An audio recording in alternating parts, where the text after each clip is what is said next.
Perkenalkan, nama saya Nadira Violina Cantika Anur, NIM 1803011194. Saya dari kelompok 2. Di sini saya akan menjelaskan tentang analisis kredit. Yang pertama yaitu apa sih kredit? Nah, kredit ini menurut Undang-Undang Pokok Perbankan Nomor 7 Tahun 1992 adalah penyediaan uang atau tagihan yang dapat dipersamakan dengan itu berdasarkan persetujuan atau kesepakatan pinjam-meminjam antara pihak bank dengan pihak lain, yang mewajibkan pihak peminjam untuk melaksanakan dengan jumlah bunga sebagai imbalan. Memberikan kredit adalah hal yang mudah bagi kebanyakan orang dan dapat dilakukan juga. Tetapi untuk menarik jumlah modal yang telah sebagai kredit atau kredit macet dari debitur dibutuhkan keahlian atau pengalaman serta waktu dan biaya yang cukup besar. Kredit macet dalam jumlah besar dapat mengganggu kegiatan ekonomi bank sehari-hari karena dana yang diperoleh bank untuk dipinjamkan kepada masyarakat bukan berasal dari pihak intern bank, melainkan berasal dari simpanan deposito nasabah bank. Hal ini juga sangat berpengaruh dalam mengganggu sendi kehidupan ekonomi secara nasional serta menurunkan kepercayaan masyarakat dalam dan luar negeri terhadap profesionalisme pengelola bank. Besarnya jumlah kredit macet pada akhirnya sangat mempengaruhi kestabilan keuangan bank itu sendiri. Berdasarkan keadaan seperti ini, sangat baik bagi bank untuk melakukan analisis kredit secara ketat agar keadaan keuangan pada bank tetap stabil, sehingga bank tetap dapat menjamin bahwa nasabah bisa mengambil uang kapan saja sewaktu-waktu dibutuhkan. Demikian juga bank tetap dapat melakukan pemberian kredit kepada masyarakat yang membutuhkan dana untuk usahanya setiap saat. Dengan maksud keberhasilan bank dalam membiayai suatu proyek tentunya membawa pengaruh terhadap kelancaran pembayaran kredit investasi dari nasabah, sehingga akan menimbulkan laba bagi pihak bank yang bersangkutan. Nah, di sini saya dan kelompok saya memilih studi kasus dari analisis kelayakan kredit investasi studi kasus pada Bank Rakyat Indonesia Cabang Bogor. Nah, dalam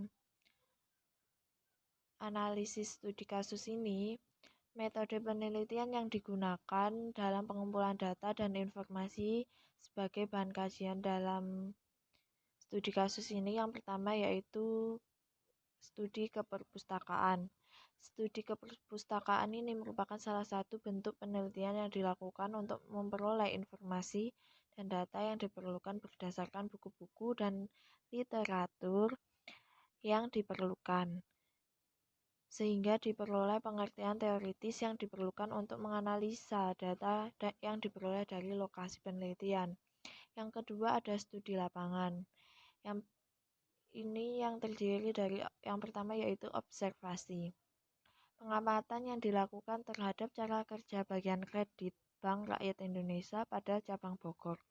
Yang kedua ini pada studi lapangan ada wawancara, adalah dengan cara pengumpulan informasi yang mengadakan dialog langsung dengan pihak manajemen Bank Rakyat Indonesia pada cabang Bogor sesuai dengan permasalahan kredit investasi.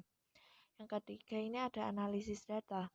Alat analisis yang digunakan untuk menganalisis data ini dengan analisis net present value, benefit cost ratio, dan internal rate of return. Dan hasil dari pembahasan di atas yang pertama yaitu prosedur pemberian kredit. Prosedur pemberian kredit juga hampir sama di setiap bank. Hanya saja yang membedakan terletak pada persyaratan dan ukuran-ukuran penilaian yang ditetapkan oleh bank dengan pertimbangan masing-masing. Adapun prosedur pemberian kredit pada PT Bank Rakyat Indonesia adalah yang pertama yaitu ada tahap pendekatan. Tahap pendekatan ini arus proses kredit yang dimulai pada saat kunjungan calon nasabah ke bank untuk mengajukan pinjaman. Tahap ini merupakan tahap yang paling penting karena pada tahap ini untuk pertama kalinya pihak bank berhubungan dengan nasabah. Petugas yang berwenang pun melakukan pendekatan terhadap calon nasabah atau debitur adalah wakil pemimpin cabang bidang pemasaran atau WBP, pemimpin cabang atau wakil pemimpin cabang bidang pemasaran. Teknik atau cara yang digunakan oleh Bank Rakyat Indonesia dalam tahap ini yaitu yang pertama, ada calon debitur atau nasabah dicari oleh bank. Nah, ini caranya dengan bertanya kepada nasabah lama, melihat daftar perusahaan yang terdaftar di kantor pemerintah daerah atau Pemda dan kantor statistik. Dari kenalan dan informasi pegawai Bank Rakyat Indonesia. Yang kedua ini ada calon debitur atau nasabah datang sendiri, yang dimana calon debitur ini datang ke bank untuk menanyakan jenis-jenis pinjaman yang disalurkan serta syarat-syarat yang harus dipenuhi untuk memperoleh fasilitas kredit yang dibutuhkan. Yang kedua ini ada tahap permohonan resmi. Apa sih yang ada di tahap ini? Pada tahap ini calon debitur membuat surat permohonan kredit secara tertulis dalam bentuk proposal, di mana ditunjukkan kepada pemimpin cabang. Surat permohonan ini isinya apa saja sih? Surat permohonan kredit ini berisi yang pertama yaitu riwayat perusahaan. Riwayat seperti riwayat hidup perusahaan, jenis bidang usaha, nama pengurus, dan latar belakang pendidikannya. Perkembangan perusahaannya bagaimana, serta wilayah pemasaran produknya bagaimana. Yang kedua ini ada tujuan dan kegunaan pengambilan kredit. Dalam hal ini harus dijelaskan tujuan pengambilan kredit dengan jelas. Apakah untuk memperbesar pendapatan penjualan atau meningkatkan kapasitas produk, serta harus jelas pula kegunaannya.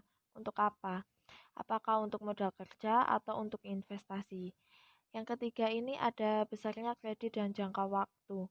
Yang dimaksudkan dalam proposal ini, pemohon menentukan besarnya jumlah kredit yang diinginkan dengan jangka waktu kreditnya. Selanjutnya ada cara pemohon mengembalikan kredit. Yang dimaksud ini adalah perlu dijelaskan secara rinci cara-cara pemohon dalam mengembalikan kreditnya, apakah dari hasil penjualan ataukah dengan cara lain. Yang ketiga, jaminan kredit. Maksudnya adalah jaminan kredit ini diberikan dalam bentuk surat atau sertifikat. Selanjutnya, syarat-syarat yang setelah saya sebutkan oleh pimpinan cabang akan diserahkan kepada petugas administrasi kredit. Nah, di sini administrasi kredit akan melakukan penelitian apakah calon debitur atau nasabah masuk dalam pangsa sasaran Bank Rakyat Indonesia, kredit risiko dapat diterima, dan kriteria nasabah dapat diterima. Selanjutnya diteliti kelengkapan dokumen prakarsa kredit. Selanjutnya akan dilakukan pencatatan dalam register permohonan kredit jika diterima. Terus selanjutnya menolak apabila calon debitur atau nasabah di luar pangsa sasaran atau risiko dapat diterima dan nasabah dapat diterima. Setelah dicatat atau diagendakan oleh administrasi kredit, selanjutnya diserahkan kepada wakil pimpinan cabang bidang pemasaran. Oleh wakil pimpinan cabang bidang pemasaran, surat permohonan kredit beserta lampiran syarat-syarat tersebut akan diproses guna menetapkan petugas account officer yang akan melakukan analisa terhadap surat permohonan tersebut. Yang ketiga ini ada tahap analisa kredit, di mana pada tahap ini yang berwenang melakukan analisa kredit adalah tugas account officer yang ditunjuk oleh wakil pemimpin cabang bidang pemasaran. Account officer ini akan melakukan analisa atas surat permohonan kredit, meneliti kelengkapan atau keabsahan dokumen tersebut, dan meneliti apakah calon debitur termasuk dalam pasar sasaran kredit resiko dapat diterima dan kriteria nasabah dapat diterima. Jika ada persyaratan yang belum dipenuhi, maka surat permohonan tersebut akan dikembalikan kepada calon debitur untuk melengkapi surat tersebut dahulu. Dalam melakukan analisa kelayakan kredit ini, calon debitur, petugas account officer melakukan wawancara dan kunjungan ke lokasi usaha atau on the spot calon debitur. Tujuan kunjungan tersebut ini untuk apa sih? Tujuan tersebut ini untuk mengamati secara langsung kondisi usaha calon debitur, serta mengumpulkan data yang diperlukan meliputi laporan keuangan 3 periode terakhir, pengujian catatan keuangan, pemeriksaan stok dan persediaan barang piutang, aktiva, pemeriksaan dan penilaian jaminan yang diberikan. Berdasarkan data-data yang dikumpulkan, account officer melakukan analisa kelayakan kredit berdasarkan pada prinsip 5C. Setelah selesai melakukan penilaian, petugas akan membuat usulan yang dituangkan dalam bentuk formulir, yaitu memorandum analisa kredit, dan melakukan negosiasi dengan calon debitur untuk menentukan struktur dan tipe kredit yang diperlukan. Kemudian formulir memorandum analisa kredit ini disiapkan dan ditandatangani oleh petugas.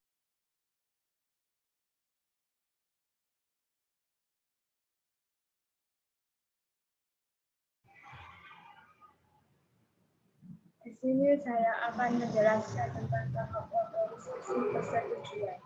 Hasil analisa kelayakan kredit selanjutnya diserahkan kepada pejabat rekomendasi, yaitu wakil pemimpin cabang bidang pemasaran untuk merekomendasikan kredit yang diajukan oleh calon debitur dengan pertimbangan yang pertama, pendapatan atas nilai analisis kredit yang telah dilakukan oleh account officer. Yang kedua, aspek-aspek positif dan negatif. Yang ketiga, penempatan struktur dan tipe kredit. Selanjutnya, tahap pencatatan pelaporan. Pada tahap ini, yang berwenang melakukan pencatatan adalah petugas administrasi kredit. Bila pimpinan cabang berdasarkan usulan account officer menyetujui permohonan kredit calon debitur, petugas administrasi kredit mengisi registrasi surat keterangan untuk pemohon pinjam untuk bisnis atau KPPB dan memberi nomor urut pada formulir KPPB. Isi formulir KPPB tersebut antara lain yang pertama nama, yang kedua alamat surat pemohon, yang ketiga jenis usaha, yang keempat jenis fasilitas kredit yang diperlukan, yang kelima jenis jaminan yang diserahkan. Sedangkan pemimpin cabang mengeluarkan surat putusan kredit yang isinya sebagai berikut. Pertama, nama debitur, yang kedua pemberlakuan kredit, yang ketiga bentuk kredit, yang keempat jangka waktu, yang kelima bunga, yang keenam provisi, yang ketujuh sektor ekonomi, yang kedelapan jaminan. Surat persetujuan itu kemudian dipelajari oleh petugas loan section untuk menentukan jenis surat perjanjian kredit. Ada dua jenis surat perjanjian kredit. Yang pertama, surat kredit keterangan untuk permohonan pinjam untuk bisnis KPBB. KPBB untuk calon debitur yang berpenghasilan tetap dan tidak diasuransikan. Kedua, surat persetujuan membuka kredit atau SPNK untuk calon debitur yang berpenghasilan tidak tetap. SPNK diasuransikan pada asuransi kredit Indonesia atau ASKRINDO dan harus dilegalisasi oleh pejabat yang berwenang agar mempunyai kekuatan hukum bila ada masalah sewaktu-waktu. Untuk tahap pelaporan, yang melaporkan ke kantor wilayah adalah pemimpin cabang. Laporan-laporan yang akan dikirim ke kantor wilayah dan harus dibuat oleh kantor cabang adalah sebagai berikut. Laporan pembukuan. Isi laporan tersebut adalah mengenai kegiatan yang terjadi setiap hari di Bank Indonesia Cabang Bogor. Dari laporan dapat dilihat adanya mutasi harian, baik mengenai penerimaan maupun pengeluarannya. Data tersebut kemudian dimasukkan ke dalam disket yang kemudian dikirim ke kantor wilayah setiap 5 hari sekali. Yang B, laporan bulanan. Hal-hal yang dilaporkan dalam laporan bulanan adalah mengenai jumlah simpanan, jumlah pinjaman yang telah diberikan, serta jumlah tagihan yang berhasil dikumpulkan. Selanjutnya, laporan tersebut akan dikirim ke kantor pusat untuk dilakukan penilaian akan perkembangan dan juga untuk dilaporkan ke Bank Indonesia atau BI.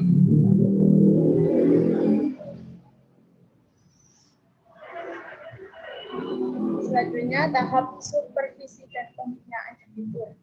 Tahap ini dapat diartikan sebagai suatu usaha melakukan pengawasan dalam rangka mengamati perkembangan, mendeteksi sedini mungkin setiap masalah atau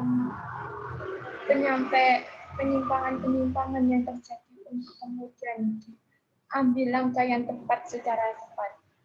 Adapun tujuan PT Bank Rakyat Indonesia atau Persero Cabang Bogor melakukan supervisi kredit dan pembinaan nasabah antara lain. Yang pertama, memastikan bahwa kredit yang diberikan dipergunakan sesuai dengan tujuannya. Yang kedua, menjaga agar debitur tetap mampu melaksanakan kewajiban keuangannya untuk membayar bunga dan angsuran pokok. Yang ketiga, berusaha meniadakan atau memperkecil timbulnya kredit macet.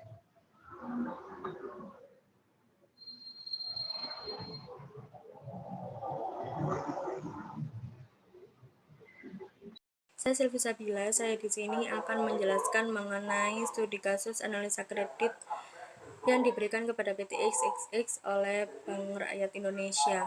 Yang pertama ada analisa kualitatif. Di sini ada karakter, manajemen, pemenuhan bahan baku oleh perusahaan, produksi, dan juga pasar dan cara pemasaran. Yang pertama yaitu karakter. Di sini disebutkan bahwa reputasi debitur di hadapan mitra bisnis yaitu baik. Reputasi debitur di lingkungan tempat usaha juga cukup baik. Reputasi debitur dalam memenuhi kewajiban BRI juga cukup baik. Yang selanjutnya yaitu debitur tidak terdaftar dalam daftar hitam atau kredit macet. Lalu untuk selanjutnya yaitu manajemen. Pada manajemen ini disebutkan bahwa kepengurusan atau key person di perusahaan debitur yaitu debitur sendiri. Lalu hubungan grup debitur yaitu tidak ada pengalaman di bidang usahanya, tetapi debitur berpengalaman di bidang usaha salon sejak tahun 96 dan penyewaan alat pesta sejak tahun 95.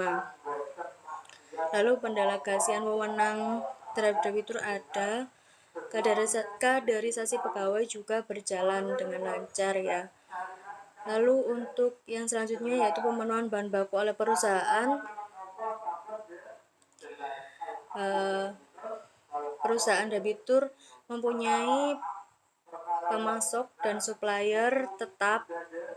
Lalu untuk kontinuitas pengadaan bahan baku juga terjamin.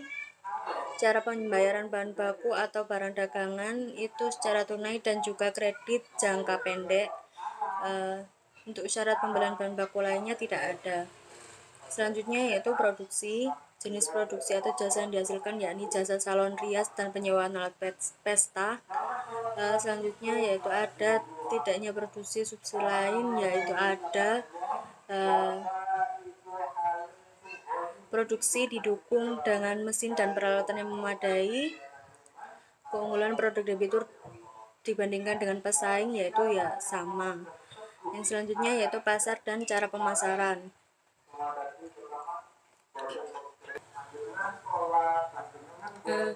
Orientasi pemasaran produknya yaitu lokal, segmentasi pasar lokal atau regional yaitu umum. Cara pemasarannya masih pasif ya, cara pembayarannya melalui tunai dan juga kredit. tingkat persaingan dengan produk atau jasa sejenis juga ketat. Cara promosi tertentu tidak ada.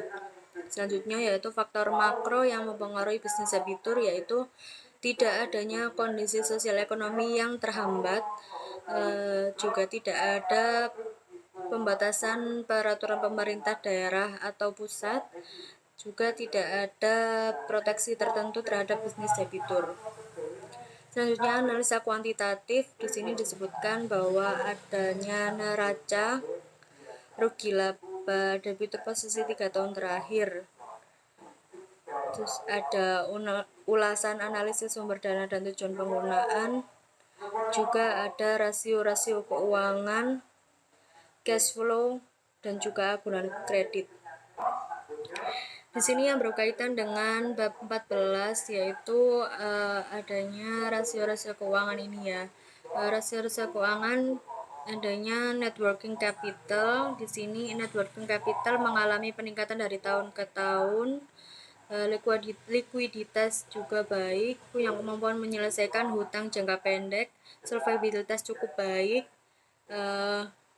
yaitu dapat membayar seluruh hutang.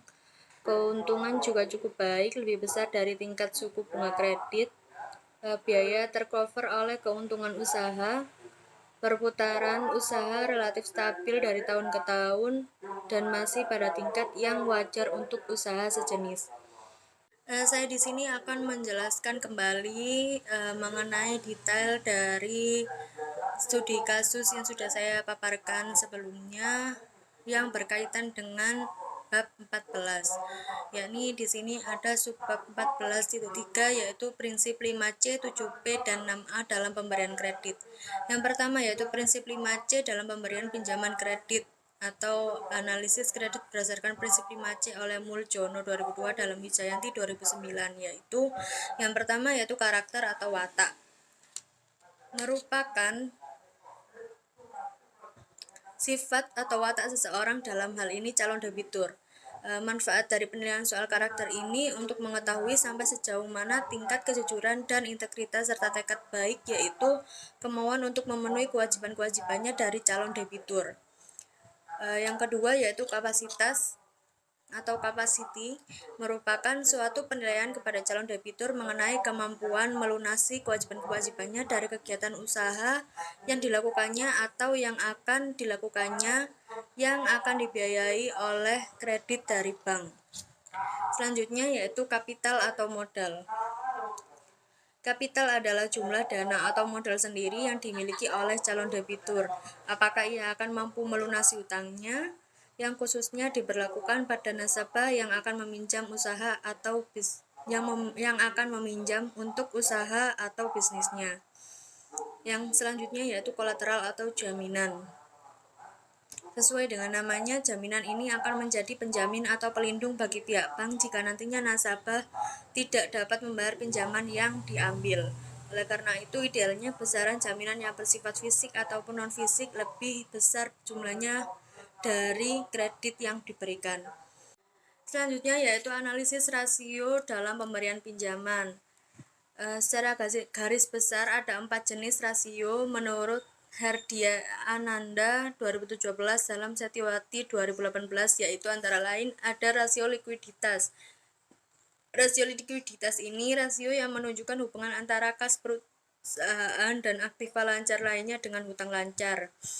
Yang kedua yaitu current ratio atau rasio lancar, yaitu rasio yang digunakan untuk mengukur kemampuan likuiditas jangka pendek perusahaan dengan melihat aktiva lancar perusahaan relatif terhadap hutang lancarnya atau kewajiban perusahaan. Yang ketiga yaitu quick ratio atau rasio cepat, yaitu kemampuan untuk membayar hutang yang harus segera dipenuhi oleh aktiva lancar yang lebih liquid.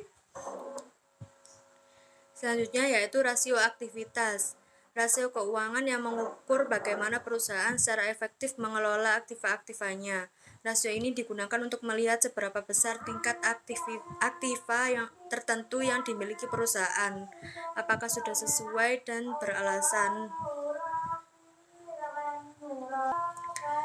Selain 4 analisis rasio tersebut, ada juga beberapa analisis rasio yang digunakan dalam analisis pemberian kredit, yaitu yang pertama adalah total asset turnover.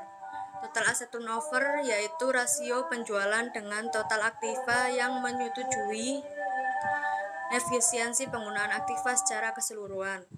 Yang kedua yaitu inventory turnover, yaitu digunakan untuk mengukur efisiensi pengelolaan persediaan barang dagang.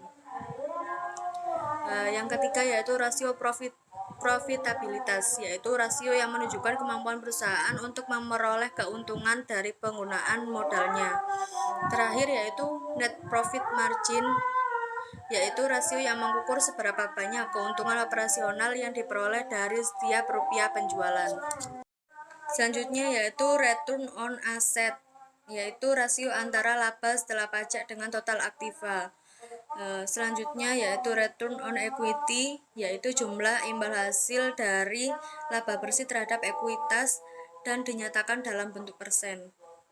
Selanjutnya yaitu rasio solvabilitas, yaitu rasio yang menunjukkan kemampuan perusahaan untuk memenuhi kewajiban keuangan jangka panjangnya. Selanjutnya ada debt to asset ratio, yaitu rasio hutang yang digunakan untuk mengukur perbandingan antara total hutang dengan total aktiva. Yang terakhir yaitu debt to equity ratio, yaitu menggambarkan perbandingan antara kewajiban dan ekuitas dalam pendanaan perusahaan dan menunjukkan modal perusahaan itu sendiri dalam memenuhi seluruh kewajiban perusahaan. Assalamualaikum warahmatullahi wabarakatuh. Saya Damar Maliki dengan NIM 180301210 akan membacakan hasil kesimpulan hasil analisa. Yang pertama, analisa watak atau karakter. Karakter dan kreativitas sangat baik serta dapat dipercaya oleh pemasok dan pelanggan. Cukup dikenal di kalangan para pemasok dan pelanggan, tidak terdaftar dalam daftar hitam dan kredit macet BRI. Sepanjang penelitian yang dilakukan oleh AOYBS, tidak pernah berjudi, mabuk-mabukan, dan perbuatan tercela lainnya. Yang kedua, analisa kemampuan atau kapasiti. Yang bersangkutan cukup mampu mengelola usaha tersebut dan mempunyai pengalaman yang lama dalam mengelola usaha, yaitu 5 tahun. Yang ketiga adalah analisa modal atau kapital. Modal yang menunjukkan angka yang positif dengan DER sebesar 4,49%. Sharing dana sendiri sebesar 8,48%. Laba yang diperoleh untuk tambahan modal kerja usahanya. Kriteria risiko yang dihadapi saat ini masih dalam batas yang wajar. Yang keempat, analisa kondisi dan prospek usaha atau condition of economic. Kondisi usaha salon penyewaan alat pesta saat ini berjalan dengan baik dan lancar. Prospek usaha pada masa yang akan datang cukup baik, mengingat daerah Bogor dan sekitarnya merupakan daerah pemukiman yang cukup padat dan memerlukan jasa salon, rias, dan penyewaan alat pesta. Yang kelima, analisa agunan atau kolateral. Agunan yang diserahkan berupa tanah bangunan, rumah yang mempunyai nilai ekonomis yang dapat meng-cover kredit yang diminta, dengan memperhatikan kondisi usaha debitur secara keseluruhan sesuai dengan analisis. Maka dapat disimpulkan usaha debitur saat ini berjalan dengan baik dan berkembang serta mempunyai prospek yang cukup baik pada masa yang akan datang. Berdasarkan penelitian risiko termasuk dalam kelompok risk rating L-2.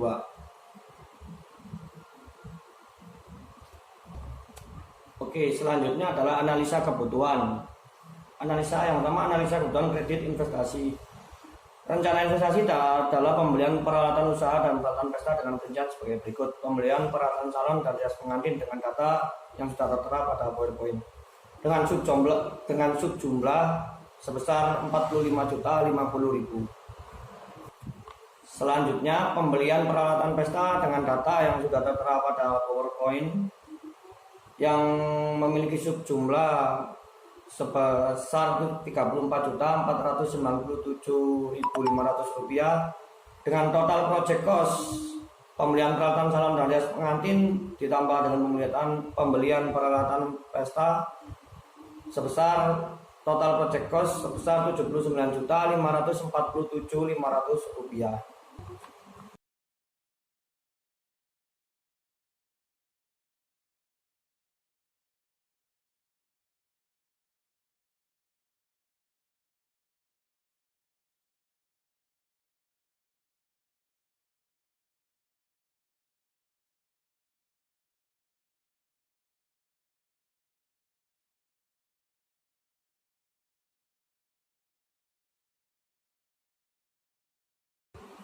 Yang berikutnya adalah analisa kelayakan kredit investasi. Jangka waktu pengembalian kredit adalah 3 tahun dengan angsuran 6 bulanan dengan jadwal angsuran sebagai berikut. Yang pertama, akhir bulan ke-6 Rp7.500.000. Yang kedua, akhir tahun ke-12 Rp7.500.000. Yang ketiga, akhir tahun ke-18 Rp7.500.000. Yang keempat, akhir tahun ke-24 Rp7.500.000. Dan yang kelima, akhir tahun ke-30 Rp10 juta. Dan yang terakhir akhir tahun ke-30 Rp10 juta. Total jumlah angsuran mencapai Rp50 juta. Yang selanjutnya adalah analisis kredit investasi. Dari data yang tertera pada PowerPoint, proyek ini menghasilkan NPV positif sebesar Rp18.489, yang berarti pendapatan bersih yang akan diterima di masa yang akan datang oleh debitur jika dihitung atau dinilai saat ini adalah sebesar Rp18.489, atau dengan kata lain rupiah kelebihan present value cash inflow di atas present value initial investment adalah sebesar Rp18.489. Dan proyek ini menghasilkan benefit cost ratio sebesar 1,23, yang berarti present value untuk setiap rupiah yang diinvestasikan adalah sebesar 1,23. Serta proyek ini menghasilkan IRR sebesar 36,74%, yang berarti dibutuhkan tingkat suku bunga sebesar 36,74% untuk menyamakan nilai sekarang dari arus kas dengan mengeluarkan investasi awal. Analisa kelayakan kredit investasi. Proses seluruh anggota atau perasaan usaha selama 3 bulan, Januari sampai dengan Maret 2000, yaitu 4.518. Dan selama 1 tahun, 4 dikali 4.518 sama dengan Rp18.070. Proses setelah pengembangan atau perluasan usaha tahun pertama semester 1 yaitu 25.308, dan semester kedua 514 Rp28, dan tahun kedua semester 1 29.233, dan semester kedua yaitu Rp30.537. Untuk tahun ketiga semester 1 34.194, dan untuk semester 2 35.979. Jadi nilai proyeknya yaitu 79.548 dengan umur proyek 5 tahun. Biaya penyusutan 1 tahun 1/5 dikali 79.548, yaitu 15.910. Dan untuk biaya penyusutan 3 tahun yaitu 3 kali 15.910 rupiah, jadi 47.730. Bagi nilai buku proyek Rp31.818. Totalnya Rp101.992. Untuk jangka waktu pengembalian kredit adalah 3 tahun dengan angsuran 6 bulanan dengan jadwal angsuran sebagai berikut. 1. Akhir bulan ke-6 Rp7.500.000,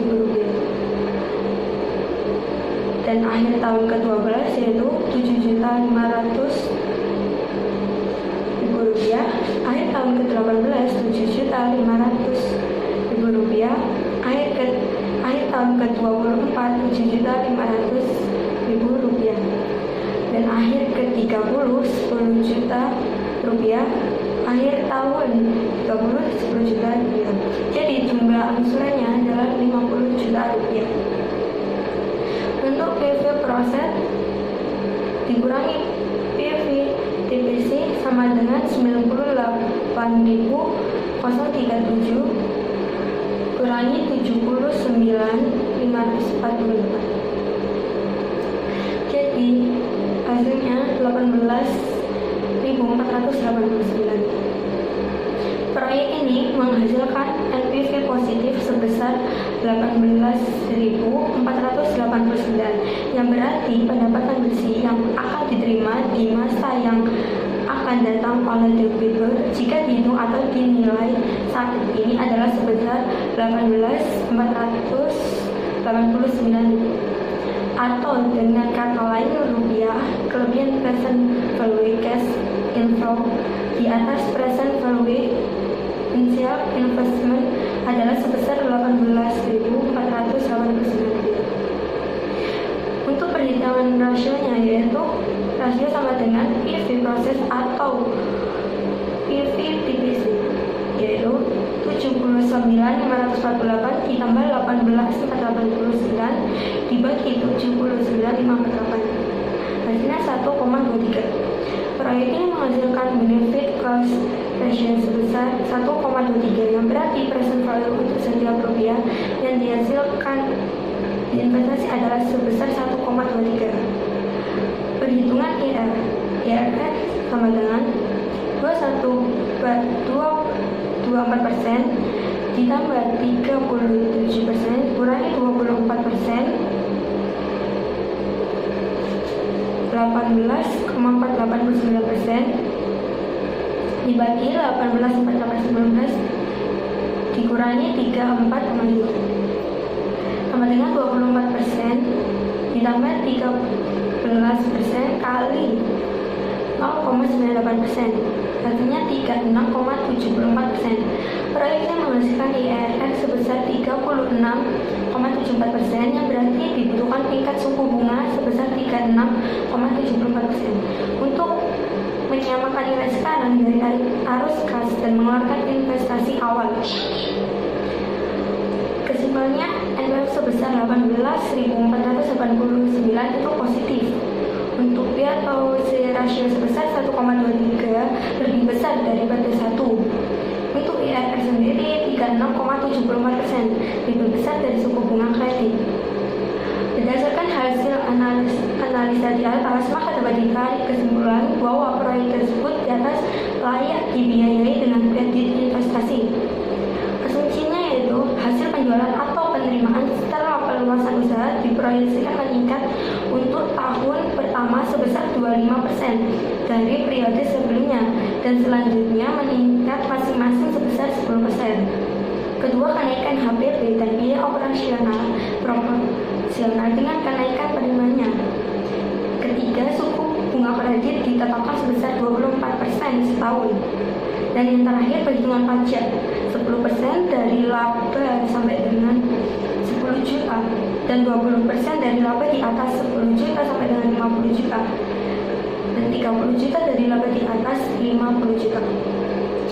Hubungan pemberian kredit investasi dengan peningkatan laba, yang pertama itu pendapatan utama bank adalah dari pembayaran bunga hasil pinjaman dan pendapatan dari jasa pelayanan biaya. Kredit yang diberikan perbankan diharapkan dapat memberikan manfaat baik kepada masyarakat penggunaan kredit maupun kepada perekonomian suatu negara. Kedua, suku bunga untuk kredit jenis ini bervariasi dengan spread yang ditentukan oleh tingkat resiko. Di atas base rate untuk kredit di atas 50 juta, frekuensi perubahan base rate dapat bulanan, triliunan, dan dihitung berdasarkan outstanding pinjaman sama periode termaksud. Ketiga, pembayaran pokok dan bunga akan dilakukan dengan mendebit rekening giro atau tabungan debitur. Oleh karena itu, debitur kredit investasi ini harus memiliki rekening giro atau tabungan di mana saldonya cukup untuk membayar angsuran pokok dan bunga atau tabungan. Dan yang terakhir, dengan adanya hasil analis yang benar terhadap suatu permohonan kredit investasi akan mempengaruhi secara tidak langsung terhadap laba, tapi sangat penting dengan krusial terhadap keberhasilan pendapatan keuangan